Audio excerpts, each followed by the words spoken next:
All right, everyone. Thank you for joining us. We are having our first president and executive vice president meet the candidates with Neha and Luigi, and I will let them first introduce themselves, give a little bit of background about where they're from, where they currently work, and area of HCI, and of course, why you're interested in running for president and executive vice president, respectively. And we shall start with Neha.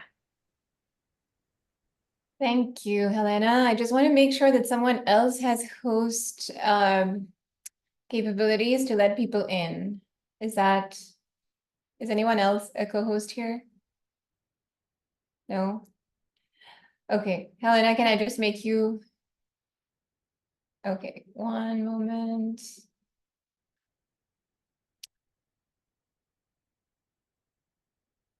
Okay, so we can go ahead and get started. So firstly, introduction. So my name is Neha Kumar. I'm currently serving as SIGCHI president, and I have been for the last 2 years and 10 months. I was previously SIGCHI VP at large, also recruited by Helena Mentis as past president, where I was focusing on community-facing initiatives. And I'm currently serving as the Vice Chair of Operations on the SIG Governing Board. And I'm also Associate Professor at Georgia Tech School of Interactive Computing, where I do research at the intersection of human-centered computing and global sustainable development. And in addition to that, should I go ahead and talk about, why I'm running and all? Yeah, okay.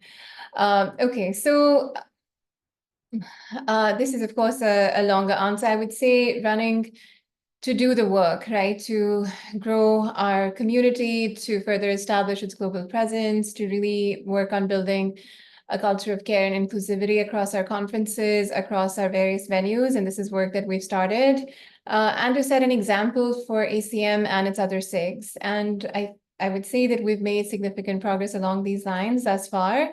And we want to continue the progress and stabilize, systematize these changes, and also look at some of the big challenges that are coming our way with regards to the items that we discussed in the SIGCHI Future Summit. So specifically with regards to taking a systemic view of conferences, looking deeply at peer review, being prepared for ACM Open, for going fully open access, taking a deeper look at volunteering challenges, really centering early career scholars and practitioners in our community, and then doing all of that with a view to promote openness and transparency. So I'll leave it at that, and I'll hand it over to Luigi. Yeah, hello everybody, I'm Luigi the Russis. For SIGCHI, I'm currently serving as the Executive Vice President. Previously, in this Executive Committee, I was Vice President for Finances, and before that, Adjunct Chair for Community Support. I also served in the Development Fund Committee and on the Conference Working Group for 1 year for the previous Executive Committee. Outside of SIGCHI, I am an Associate Professor at the Department of Control and Computer Engineer at Politecnico di Torino in Italy, and I'm also serving as Vice Head of my department. Research-wise, I do research on finding ways to make technology more personal and personalized in various contexts, from digital well-being to smart home and the like. So why am I running?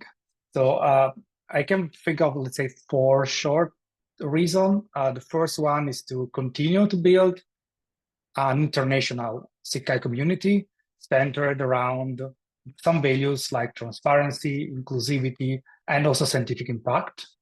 The second reason is to support the well-being of SIGCHI conferences and chapters. Then I would also like to enable stronger mentorship, leadership pipeline, and volunteering infrastructure where individuals are listened and recognized for their contribution to service, hopefully, And finally, even if this is probably one of the first reason, also to give back to this community that give me quite a lot in these years. And with that, I will go back to Elena, I think, for other questions. Thanks, Neha. Thanks, Luigi. So we have a lot of people who are joining us, and I'm going to open it up in about 25 minutes so that folks can ask them questions. But we do have questions that came in via Slido. I think that's how you pronounce it. And so if it's okay, I'd like to move on to those because I want to make sure that we're able to get to a number of these. And I hope it's okay that if we can't get to all of them, that you can address these in perhaps the post that we're going to announce all the recordings, et cetera, in the future. So one of the highest rated ones is it wants to know about the high turnover of volunteers during the term of this past DC, which is, as you pointed out, 2 years and 10 months so far. Neha, would you like to take that question? Yeah, thank you. So yeah, I did see some of the questions, so I also thought through some of the things to bring up. And I think this is a great one because it touches on volunteering and on our volunteering structures, on the sustainability of volunteering. I think a lot of people here have been longtime volunteers, and so possibly the first aspect to really bring up is how sustainable our volunteering is, how much work it takes to serve in some of these roles, and how we manage the levels of stress and burden that we put ourselves through and put our other volunteers through. So I think that's something that has caused us, given us pause, and we've also, I think, written a Community Square article on it in Interactions with regards to how safe we make it for volunteers to come in and to leave. There's many different aspects of that, I think, that would come into play. So one is, what is the transparency of roles? So how accurately do we communicate what we're doing in these roles before we bring on new people? And that's something that, sometimes we do it well, sometimes we don't do it so well. Do we make it safe or easy for people to step down? There's a big question around just how hard or easy it is to ask people to step down, because that can be seen as an affront in different ways. And so just challenges around that. Many people have said that 3 years is a long time to serve. So if you look at an EC term, that is 3 years, especially since the pandemic. I think that's one thing that has come up. And then I think sometimes it's also the case that people have other personal professional obligations that they have to get to. This definitely was the case for some of our EC members.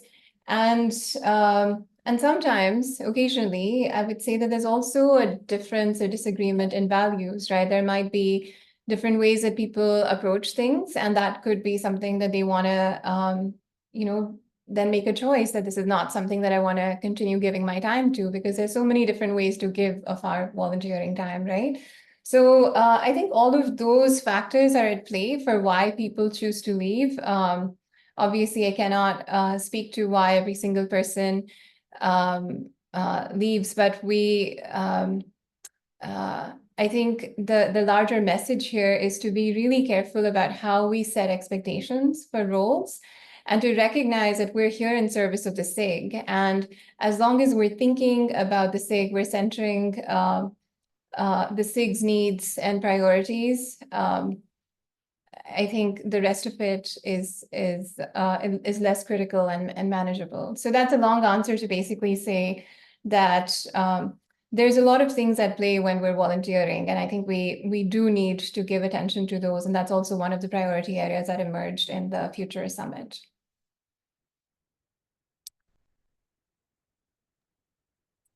The next one, I'm going to actually put a couple of them together, and I hope these come up for our VP Finance questions as well, have to do with the request for the open reports of annual budgets, as well as the question about what has happened for the EC to have a healthy financial balance to a financial crisis. I'm going to put that in quotes, in just 3 years. And luckily for us, I know Neha can address this, but also Luigi, as being former finance, can also give that perspective as well. So whichever one wants to start talking first. Luigi, go ahead, and I can add Um, details with regards to just recent developments, but why don't you go first? yeah, so about the budgets, we collected them, I think, for all the years that are probably listed in the question and in the raw form, and I think we can share them without any issues. For the other aspects, for the financial, so just for background, one thing that I would like to say is that when we talk about SIGCHI finances, we are talking about a multi-million budget. So it's expected that SIGCHI would have at the end of the fiscal year, that is the 30th of June, let's say between $3 and $4 million available, which from one side is quite a lot because we are speaking about millions. From the other, there are rules from the ACM perspective that are about the financial sustainability of the entire SIG to keep the SIG sustainable for the future. So one rule of the ACM is that 50% of the expense in 1 year should be available in day one. So the SIG is pretty big. In the expenses of the SIG, there are 26 conferences of various size, various expenses, plus the expenses of the organization, DC, that are the program and so on. So what happens in 3 years, quite a lot of things. We went out of the pandemic slowly. So the first years, for sure, were recovering from the pandemic, restoring, I think, some practices from the pre-COVID, during COVID, and after COVID. So that had made some changes, some challenges, some investment to make, to go back to hybrid venues, to different kind of conferences and different kind of meetings. That is one aspect, probably. The other aspect is, like, I think of is that the community, the SIGCHI community, the membership grow quite a lot in the last years. So we are now around more than 5,000 active members in a few days ago. And so this brings new challenges, new interests, new needs. For instance, a higher request for hybrids participation. We have seen higher requests, especially for conferences, in accessibility. And so all of these, which is great to see high requests for this kind of activities, but also means that money should be put on to support some of these initiative to respond to the needs and to the desire, to the desiderata of the community that is participating. And maybe now I give the Neha. Yes, so I confess, hear everything that you said because I was sharing documents in the chat. So I did pull together the document that were being requested. So one is the set of budgets from fiscal year 2020, and then until now, and then also the document where we kind of fleshed out our financial planning from FY25 to FY28, along with the SIG Governing Board Chair Jens Valsberg. So if you look at that, you'll see all of the details around all of the different aspects of our financial commitments through the years and where we want to be focusing. And this is, in large part thanks to also Ha-Chuan Wong, who is our current VP Finance. And, there's this was kind of, it took us about a month to sort of go through the details of these,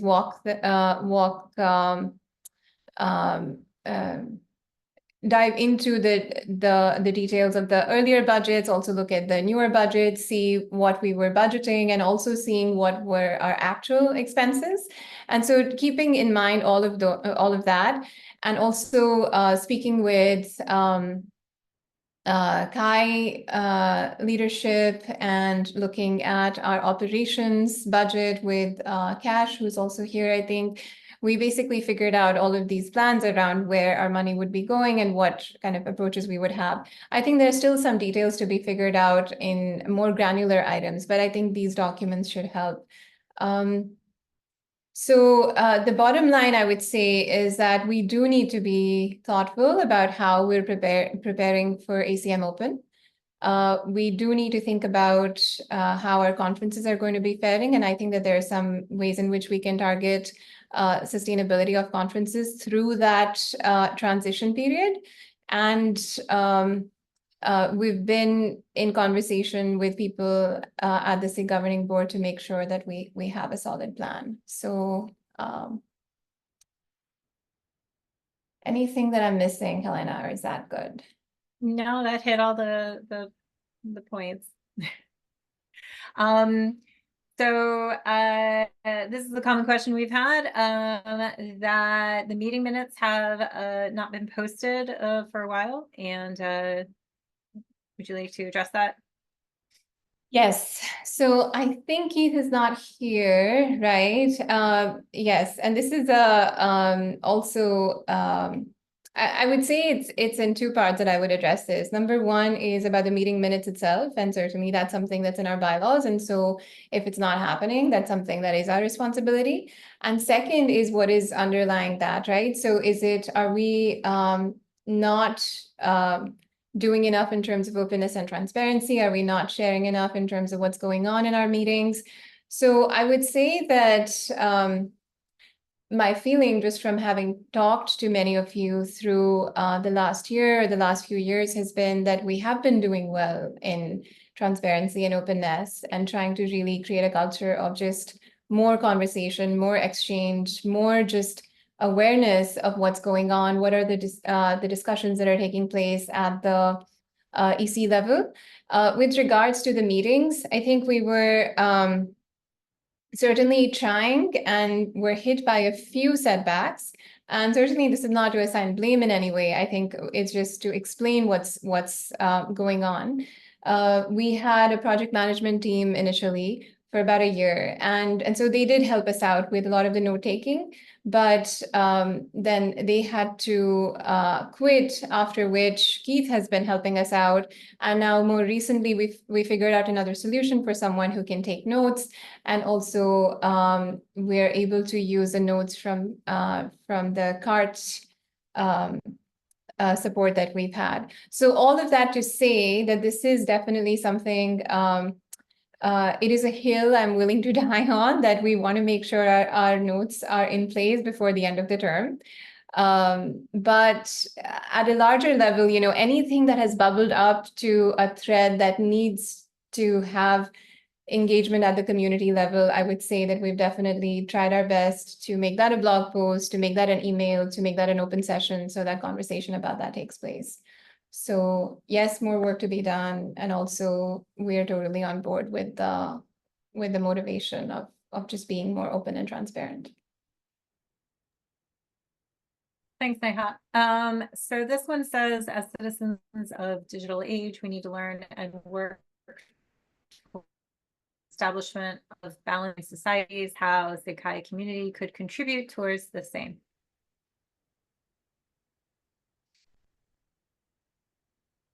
Who is that for? That's for either of you. Particularly, you might want to talk about some of the things that SIGCHI has been doing with regards to sustainability and challenges there. Yeah, certainly. So Luigi, maybe I can go first, and then you can join in. So so this is the first EC that has had a focus on sustainability. I think for a number of reasons. We basically set up the sustainability committee once we decided the Kai 24 location, because that was one of the tensions that had arisen. back in 21 when these decisions were made. And this is, Nick Bidwell is not here, but she's been leading this effort. And I think Vishal is here, who is part of that committee. And they've been doing a number of different initiatives focused on generating more awareness, being just more thoughtful on the topic of sustainability from the low level kind of thinking about mobility and transportation challenges to higher level, just thinking more sustainably across our conferences. I would say one of the most refreshing developments we've seen in the community is actually not SIGCHI driven, but in the context of the para-Chi conferences that have come up across the world. So people who are not necessarily going to Chi, but are organizing regional meetups, that's been really great to see as well. So it seems that that is the future. I would say that also seems to be a sustainable and an accessible way forward for our conferences, but also in terms of other priorities. So we set up a hybrid working group in addition to the sustainability committee to really think about how we can support our conferences in being hybrid and being sustainable. And this is a trend that we're seeing across all ACM conferences, I will say, because I just recently ran a survey of more than 50 ACM-wide conferences. And what we learned is that even though people are still keen on having hybrid modes of operation, they don't want to miss out on the in-person interactions that people have in these conferences. So then the challenge becomes, how do we balance those two sets of priorities, right? How do we make sure that we are centering the hybrid options and affordances, but also making sure that we leave room for in-person interactions.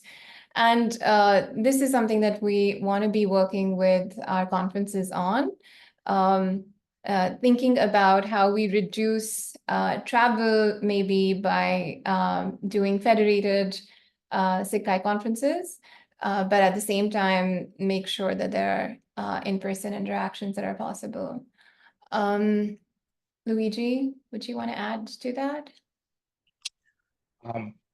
I can maybe add something, well, not around conferences, because you said many things about conferences on this, but one other possible ideas, for instance, is maybe leveraging more networks or creating networks between the chapters that SIGCHI has. These are distributed around the globe, so that could be one perspective to look at, not only for conferences, but also for meeting with people, so local distributed organization, meetings, events, etc. And I want to add the executive committee perspective. I think a good things that happened that I would really like to continue. Whoever is in the EC, of course, is having online meetings, open meetings, monthly or most monthly, and setup of hybrid meeting for the executive committee, as we had in the past years, with card support that also, as Neha said before, helped for note taking and minutes for meeting, and maybe focus in-person meeting, hybrid in-person and virtual meetings for those specific events like workshop style meetings in which you need to be in the same room to actually work on something, or to meet some local communities, as we, for instance, did in South Africa and in Brazil recently. So I think these are other things that could be part of this conversation. Working with conferences, we have a lot of them. 26 and counting, I think, is now the new name. And there's an interesting question here about the reviewer crisis, which I think all of us are aware of. And what they want to know is, what is your plan to address this? And I think this plays nicely also to kind of what Luigi was saying about reaching out to conferences. So Luigi, you want to kick that question off? Yeah, why not? So when I think about reviewing crisis. I can also think about volunteering crisis more in general, as a review is part of the course of volunteering. And in one sense, to me, is a sign that something needs probably repair or needs some more care in the community overall in general. So this could be something that could be tackled on two sides. One could be bottom up and the other one could be top down. So bottom up, what the EC could do is try to encourage, solicit, discuss with the community the importance of volunteering and reviewing, of course. So being open and seeing whether and which are the issues that are around this crisis on reviewing, encouraging, or volunteer, if there are. And top down, if you're speaking about reviewing specifically as part of the DC, we can imagine to setting up some sort of incentives and some infrastructure to facilitate the process, to facilitate knowledge transferring, to help out to different people and to different community to facilitate this work as much as possible. And so create more sustainable infrastructure for volunteers in general.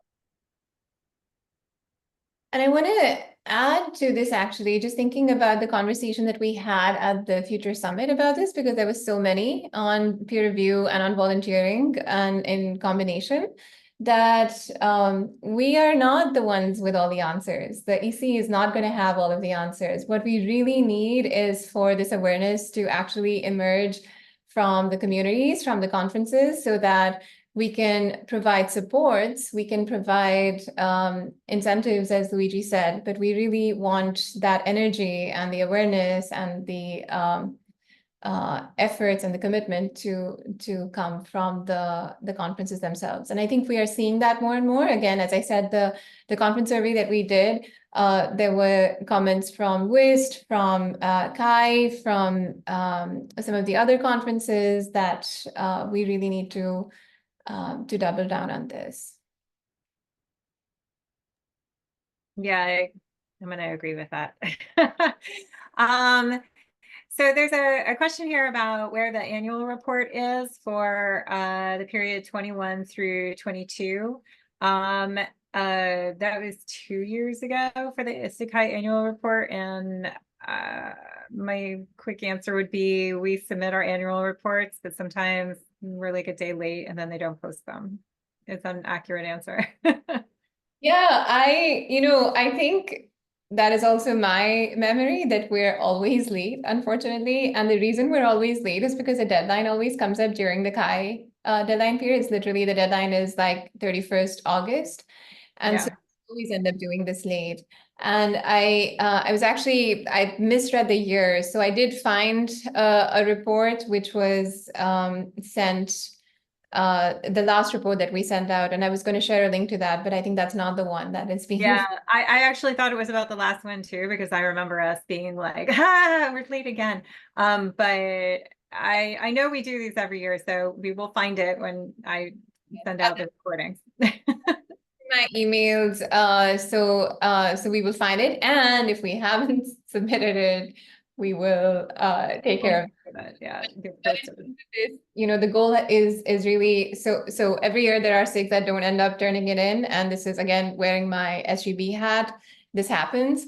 There's never a concern around SIGCHI viability as a SIG that I have seen in the SIG governing board, but it's a very someone's doing their homework and asking us this question, and I think that is point taken, and we will look into it.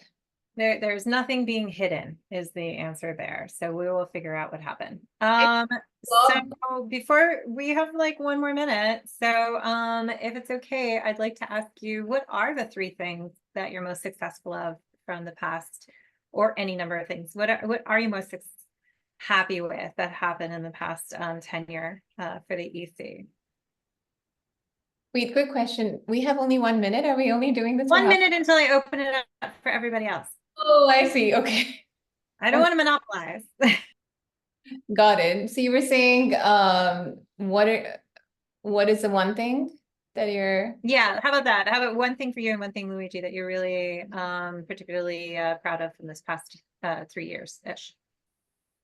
engaging community, being in conversation with community? That's the first thing that comes to mind. This is not a question that I actually did some thinking on as I was thinking about the session, but I think that's the one thing I would say, that it's been really valuable over the last 5 years, not just 3, to really be in conversation with the community and with all parts of the community as much as possible. Over to you, Luigi.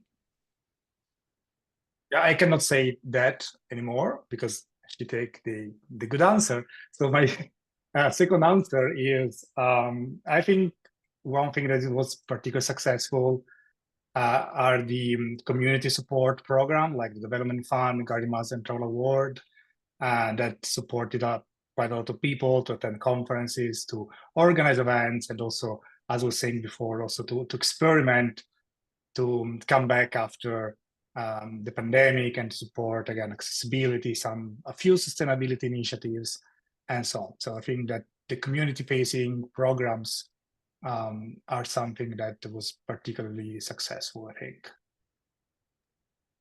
Those are 2 very good answers.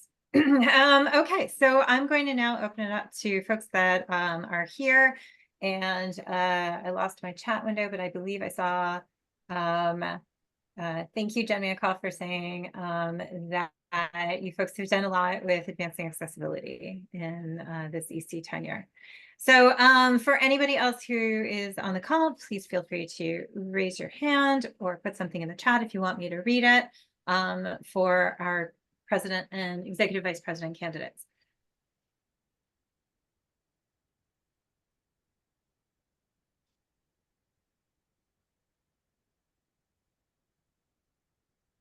Or you can put questions in the Slido, right? If you feel more comfortable. Or you can put the questions in the slide. I guess that's the anonymous way to do it. Like 20 windows open. Also, what would you like to see in the future, right? You can phrase it as a question or you can phrase it as an item on a wish list. We would love to know.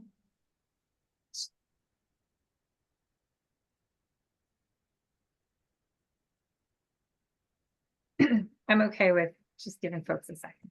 Ignacio, I see a real hand being put out. I can't find the button to raise my hand. Hi, Neha. Hi, everyone. A question. So I recently joined the CHI SC, and there's a lot of things being done at the SIGCHI EC level and CHI steering committee. And sometimes there's some repetitive work or some work with some tension. So definitely the relationship can be improved. I was thinking if you have something in mind about how the CHI and the EC can work together more tightly in the future. It's $1 million question. It's probably more than $1 million question. No, 100%. I think that, you know, when the CHI and the EC are not working together, that's really like the left hand not speaking to the right hand, right? So it cannot work.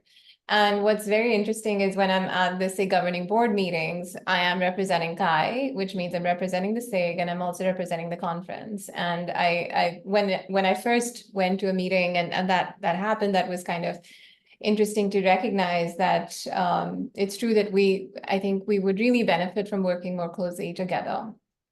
I think there's a few aspects to that I would want to touch on. Firstly, I thought that the Future Summit was an excellent place for us to really be able to see CHI and other conferences in relation to each other and in relation to the EC.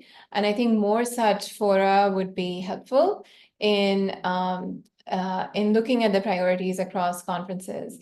I think the other aspect is to really kind of spend more face time with each other to start with, and whoever, you know, is president EVP at the start of July, I think would really benefit from sitting down and talking with the CHI steering committee folks and vice versa to get a sense for where Kai is headed. I would say that Cliff and I have actually had some really wonderful conversations since October on a fairly regular basis, talking about different priorities around funding. So that's one of the things that I alluded to as well with regards to how the Kai budget is structured. And I think those changes are going to be good in the long term because it creates a cleaner separation of tasks and responsibilities and just commitment. So what Kai is doing on its own. And I think the other aspect of this is simply that we do need to turn attention to our specialized conferences more. So again, in terms of separation of responsibilities and commitments and really looking at other conferences that could benefit from our attention would be good. But those are some of the ideas that come to mind, off the cuff. Luigi, anything you want to add?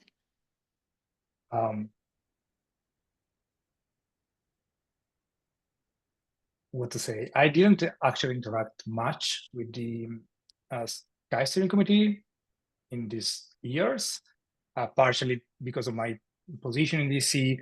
I had wonderful exchanges with Cliff, for instance, and Regan, but just a few people, actually. So my perception is that also there could be some historical background and some assumptions both sides or miscommunication that happened in past. Again, probably both sides, so including the EC, that did it clearly not help. But I agree with Neha that sitting at a table and face to face and trying to solve or to start afresh, that could be a good way to continue the conversation, because clearly the Kai steering committee is crucial and essential for SIGCHI. So that's it's of enormous importance for the SIG. That's absolutely. And there are also, by memory, except a few younger and people, let's say, not by age, but by experience, there are also quite a lot of very experienced and senior member of the community there. So that's something absolutely to keep in mind and consider. Thanks. And yeah, I want to acknowledge that there has been a lot of effort from Neha to talk to Cliff and build this relationship.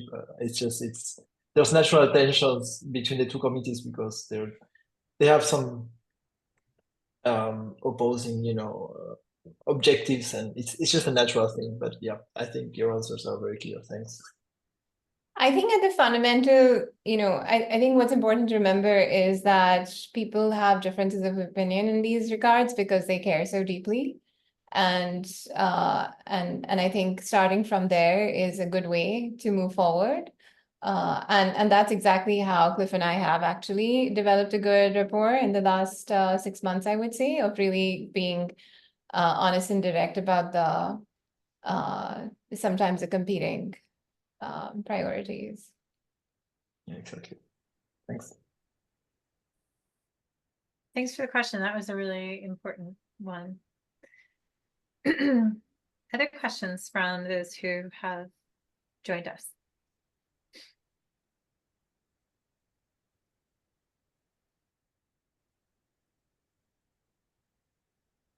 I know that Jen popped off, but since she brought up accessibility, I did want to ask our two candidates their thoughts about what have we been able to achieve and where do we think this might be going, the potentials for this in the next 3 years, and what you specifically would like to do on this topic.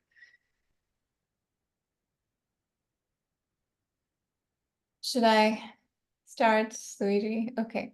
Yeah, this is an ongoing. So first of all, I want to share that Jen Mankoff is actually one of the members of our tiny SIGCHI Advisory Council.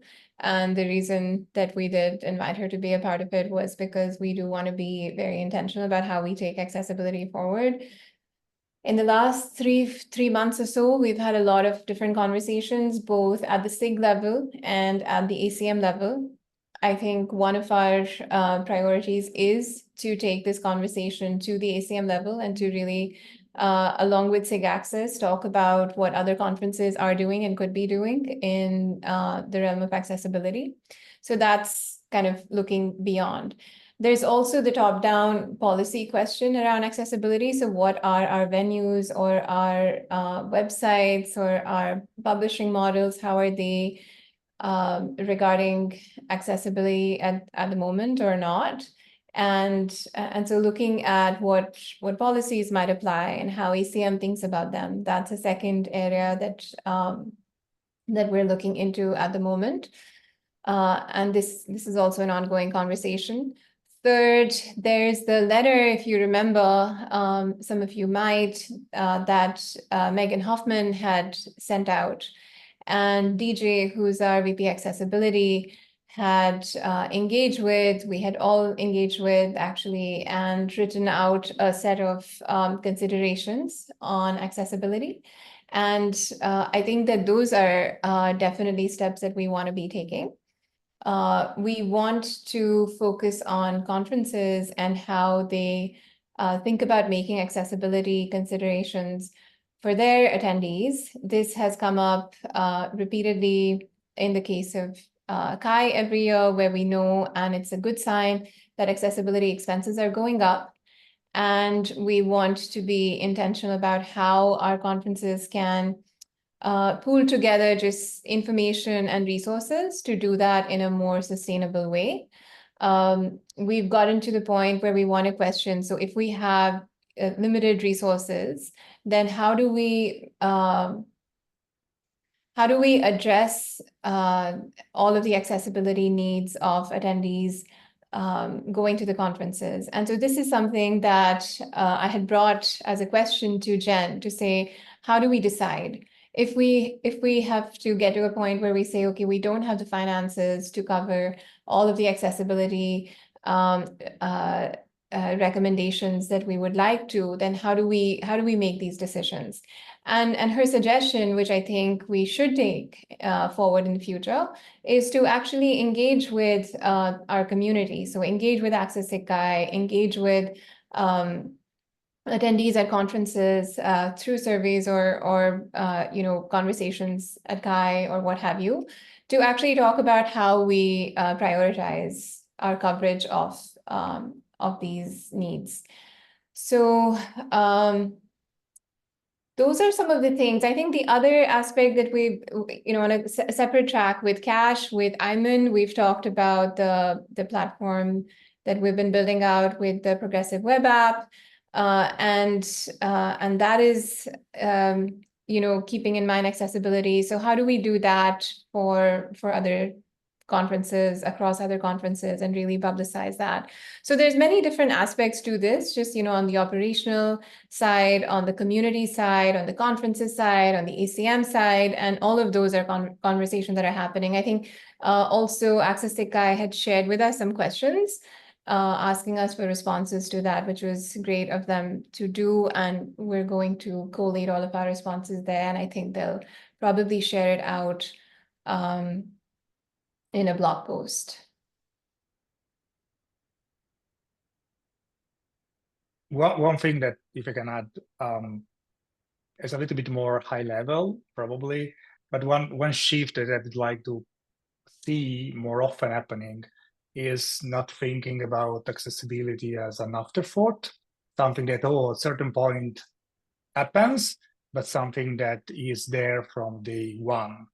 And so not only for conferences, but in general, and because it could be actually helpful for many, for much more people than the one. I remember first time I attended the SIG Access for Instance conference, and they had captioning for the speakers and for reading questions from the audience. And as a non-native English speaker, that were usually useful to read the question from the audience and be able to reply instead of trying to understand what people were saying in the audience. So that one thing that started with the one intention was actually as happens many times with accessibility, helpful for many, including in that case me and some other colleagues of mine. So that is not thinking at all there is an accessibility request we need to take care in this moment, but also thinking from again the beginning that accessibility is something that it's good for many, if not for all. Yeah, 100% agree with that. Chat, you have a question for our candidates? Yes, thank you. So SIGCHI is currently in financial crisis, and I think that we may be able to ride through this crisis. But if we happen, like by any chance, need to stay in this financial crisis for longer, what do you think are the core of SIGCHI that you think that we need to essentially keep them?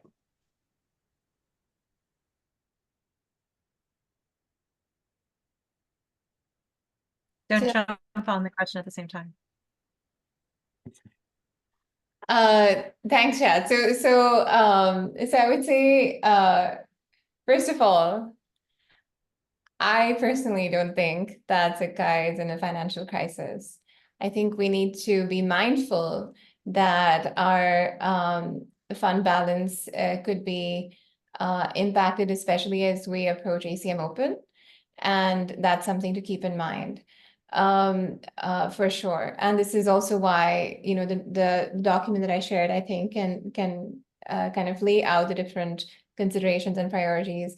But also when we look at our big ticket items, there are a few things that we are looking at right now. So number one, we have Kai, and I think that Kai is definitely planning its financial future and is on track with that planning as far as I've been speaking with Cliff about this. So I think that is one concern, one potential factor I would set aside. Then there's expenses on operations, and this, you know, Cash is here and can speak to that. That is something that we've been spending a large chunk of our funds on, and we want to keep we want to be keeping this platform alive. At the same time, we want to see if there are other ways for us to do some kind of cost sharing across our SIGs and see if other SIGs could benefit from these tools. So that's a conversation that Yanis Ioannidis, ACM president, has assured me that he will entertain and think about. So that's number two. Number three is community support. And, you know, community support is something that we can easily tweak because it's smaller grants, and it's grants that are, you know, sent out regularly through the year. And this is for conferences and for development fund and for the Gary Marsden Travel Awards. So that's, in some senses, it can be adjusted much more responsively based on how we're doing in finances on other fronts. Then there's the conferences as a whole. If we think about the entire set of conferences, we have been thinking about this, and I think Harchwan has also, I think if he's here, is planning on speaking with conferences regarding how they plan their budget. And those are, I would say, the biggest spends that we have.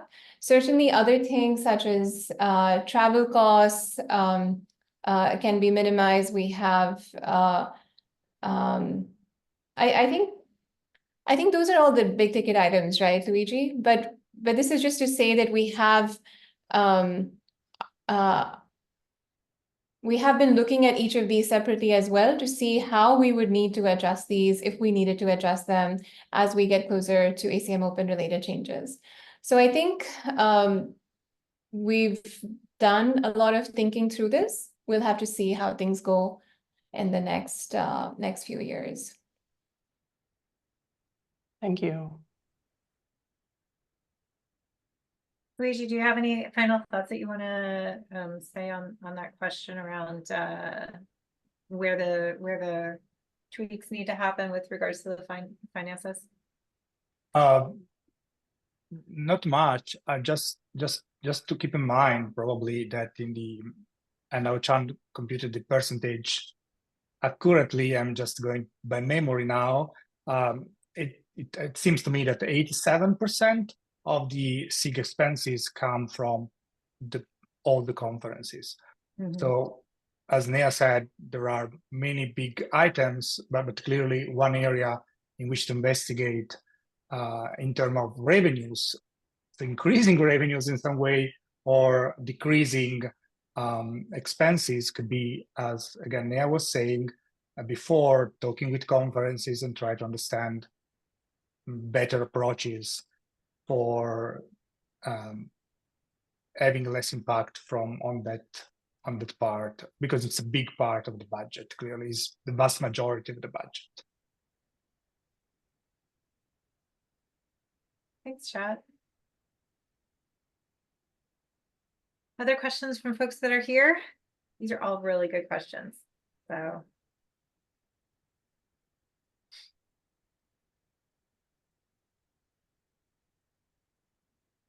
I guess I want to also add that I know we're here answering all of these questions, but when the EC is really kind of functioning, then it's not actually the president and the EVP who are sort of addressing these, so it takes a committee to do all of this work.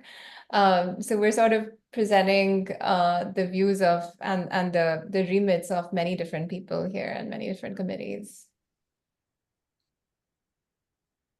That is a great point.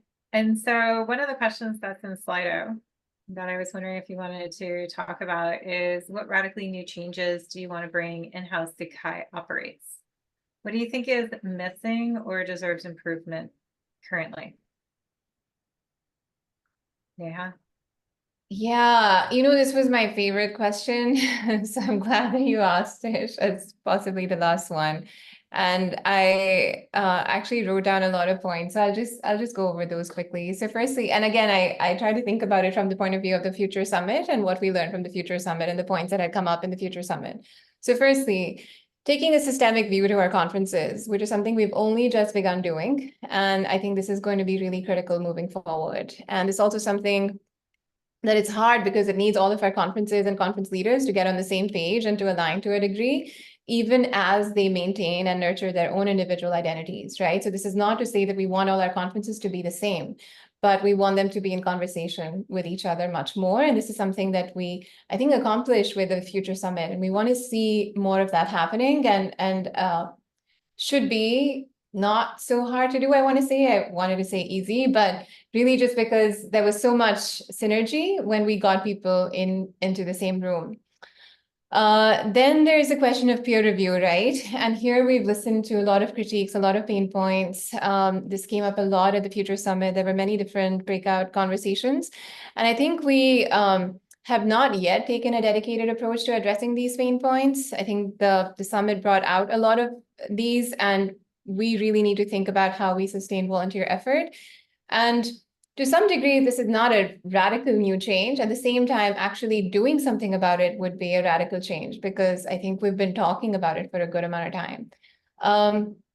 We've started initiatives around the futuring of SIGCHI, but what would it really look like for this SIG to actually foreground the interests, the priorities, the careers of early career professionals and students? Like, what would that look like, right? Because we're really in a position where we could nurture these members much more than we have in the past. And we now have about 35 to 40% students in the mix in our membership. And so that's not a small percentage. So thinking about how we do that, and then also a key part of that is how we support them as they go into practice and not necessarily research, and what our community is doing there.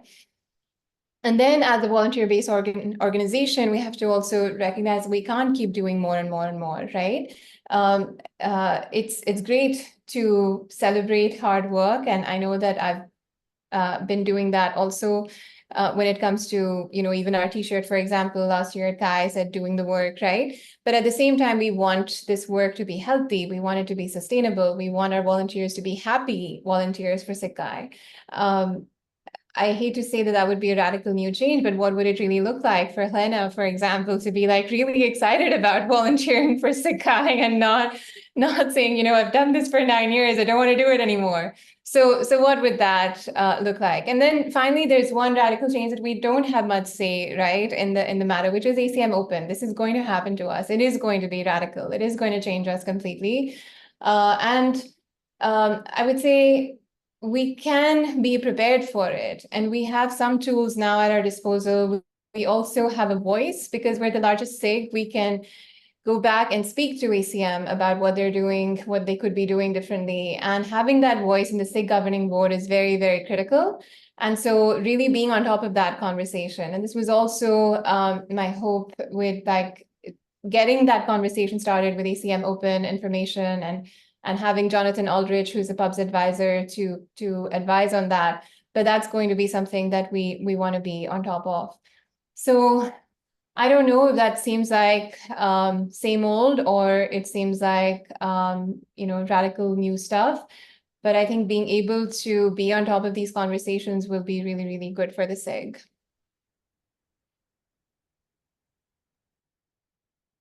Luigi, to you, what radical ideas do you have for how SIGCHI operates? Well, I think the radical changes already, Neha already listened all of them. I think, again, maybe some area needs improvements or continuity. And so, again, those areas could be one, accessibility. We mentioned that already. And also a more global outlook to, again, more completely, the say, international SIGCHI, not focusing on as many areas, focusing on as many areas and regions in the world as possible to cover different, again, area discipline within HCI, of course, around the globe.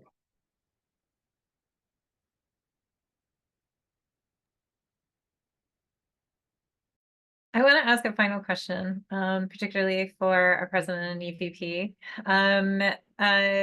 As you noted, a lot of things end up on the president and EVP's shoulders. The number of questions that have come in is an indication of that. Most folks see this role, and that's a lot.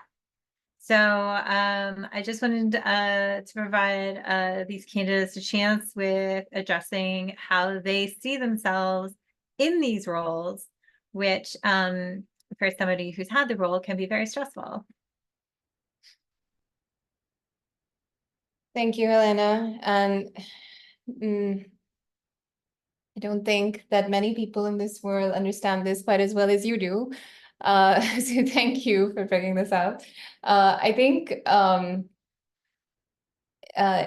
this does need to change. How much kind of falls on the president and EVP when other things are not quite in place. And so it's hard to explain really, but it can take a lot out of you. And for sometimes the smallest and most irrelevant of reasons, I would say, there is some structural change at the committee level that is needed to, you know, and what happens is that we have our very well-defined roles.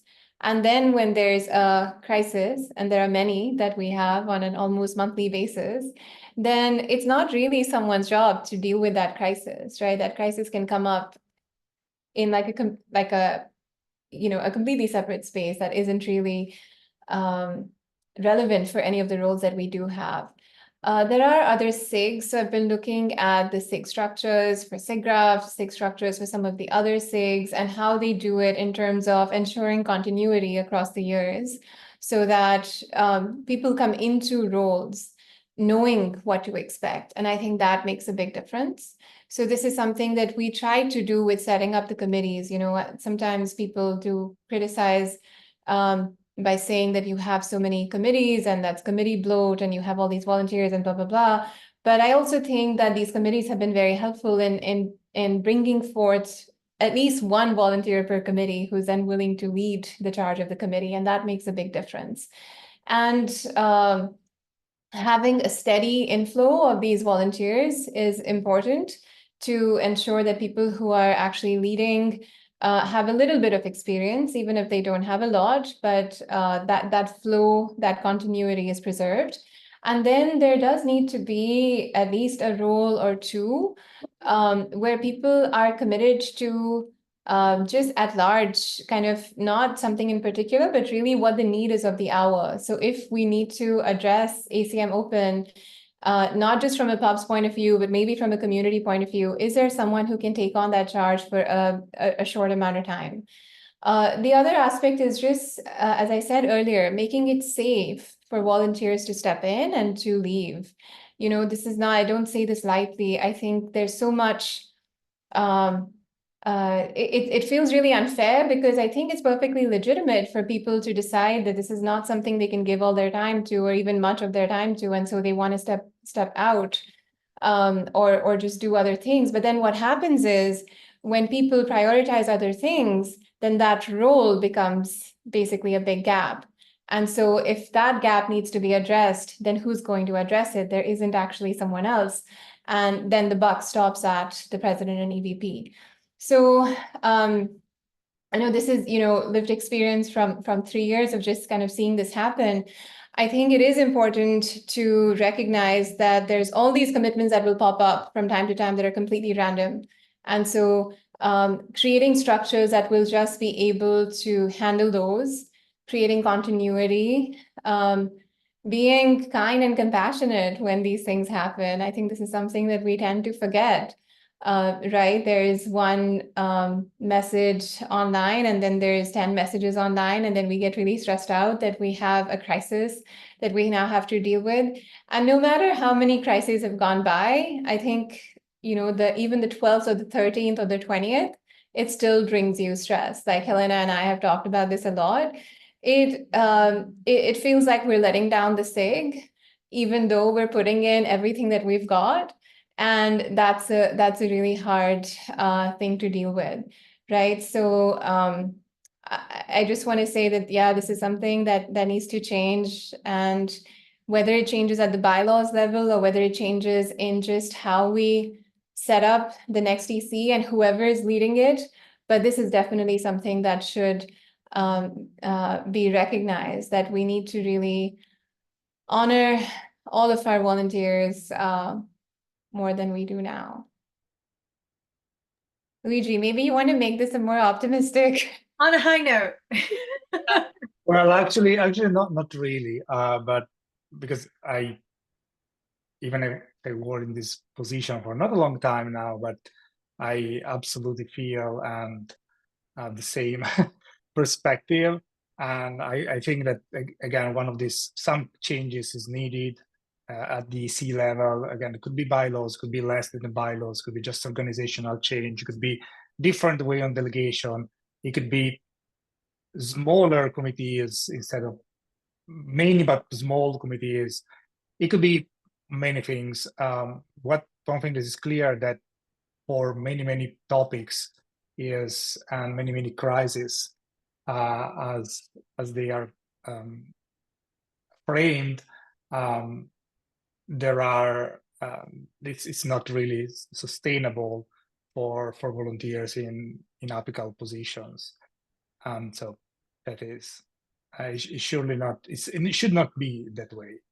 I think I'm willing to think about ways to change this, if for the better, of course, in workload, and also considering people different expectation and different time commitment and different things that they have to do in their own life, and to calibrate them within, let's say, the equation of the volunteering work in the EC or around the EC. And I would say, you know, this is something that Helena did mention in the last handoff. And it's and I told her many times through the years that, you know, I have to have the lived experience before I really kind of understand what you were talking about. And so there's something to be said about that, to actually just go through these 3 years feeling that. It's very clear in my mind that structural change needs to happen for the benefit of any future president or anyone to actually do that, right? But I think we feel strongly about it, and we also feel like we have a pretty good understanding. And so I think that that would help in making that change for the future. Thanks, folks. I love ending a meeting on Helena was right. So, and it's in a recording.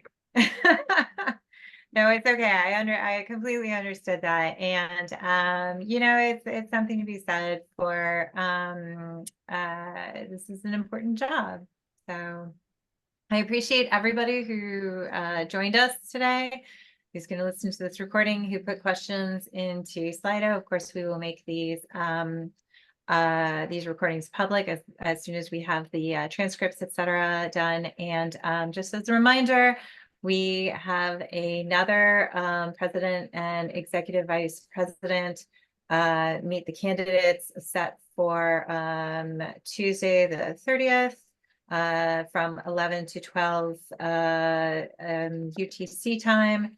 And I hope people can join us for that one as well. That will be with Aaron and Margaret. So I will end the recording if I can figure out how to do it, or somebody will. I can do it. Hang on. I got it.